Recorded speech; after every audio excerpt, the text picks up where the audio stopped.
صباح الخير متابعين الكرام. في فيديو سابق صورنا لكم طريقة تغيير السفنجة السفرين هذه اللي نحطها من فوق. الحين نبغى نغير السفنجة الأصل اللي تجي ملتصقة بالمكبس، كما تلاحظون منتهية مدمرة نهائيا. هذه ما تصلح للكوي، وكمان يطلع فيه مطبات فيه كذا. معنا هنا السفنجة الجديدة.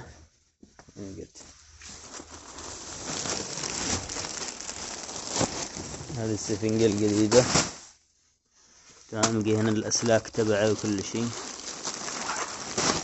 الحين نشيل الأولى نحط الجديدة، وضروري نثبتها ونشدها زين. شوف فيها رطوبة فيها كذا، هذيك خلاص متيبسة ما تنفع.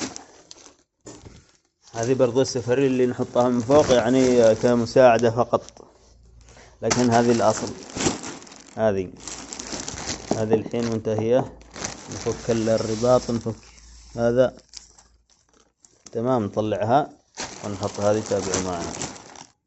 الحين فكينا التثبيت، شلناها عن الصاج الأصل. نمسح هذا، ننظفه شوية من أثر تآكل السفنجة الأولى. نقوم بمسح الصدى وأثر السفنجة الأولى. طبعا كما تلاحظون هنا أسلاك التثبيت، ضروري نشدها نثبتها زين. وبعد كذا نجيب الأسلاك الثانية من تحت. أسلاك التثبيت بتساعد معنا بهذا الشكل. تشد إلى الجهة الأخرى. بعد كذا نحط السفنجة السفري والقماش لتسهيل الكوي، وبعضهم يستغني عن هذه. الحين برضو نحط أسلاك القماش اللي شده تمام. بعد كذا بنوزن المكبس، لأنه صار معنا ارتفاع. الآن غيرنا السفنجة فارتفع شوية تمام، لأن الأولى كانت مضغوطة مع الكوي. الحين هذه جديدة ارتفع معنا المستوى. الحين بنوزن من هنا زي ما علمناكم في فيديو سابق. بنوزن من هنا لما يطبق معنا المكبس كويس.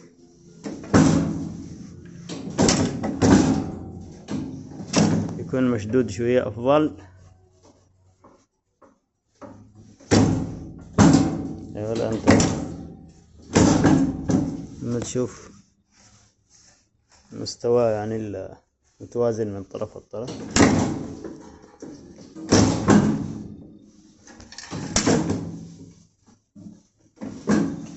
خلاص الحين كويس.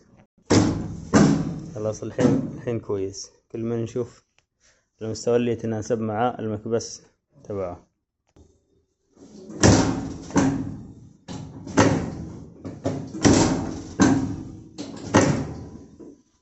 ولا تجربة أن المكبس كويس. الحين البخار طافي طبعا، نركبه ولا البخار طافي والمكبس بارد. الحين أنا فتحت الصباح، البخار طافي من الليل، فالمكبس بارد وكل شيء كويس. تقدر تتحكم براحتك. طبعا ثوب هذا ما هو مكوي، بس للتجربة يعني تبغى تتأكد إنه موزون زين. تسكر المكبس، بعدين تقوم بشد الثوب. إن كان ما ينسحب معك يعني إنه يطبق كويس. وصلت الفكرة؟ لما تبغى تتأكد إنه موزون خلاص، لما تسكر المكبس ما ينسحب الثوب. إن كان ينسحب الثوب يطلع، إذن المكبس يبغى شد. لكن الحين زي ما تلاحظون يمسك الثوب كويس. إذن خلاص، إذن الكوي بيجي سيدة. يلا بسم الله، نشغل البخار. بسم الله، نقرب الكوي. خليه شوية يعبي حول ساعة، أقل من ساعة، لأن المواصير باردة من الليل والطقس بارد. يتأخر يعني 40 دقيقة 45 دقيقة. الحين يعبي ونقرب الكوي. كما تلاحظون المؤشر لسه بيبدأ يعبي.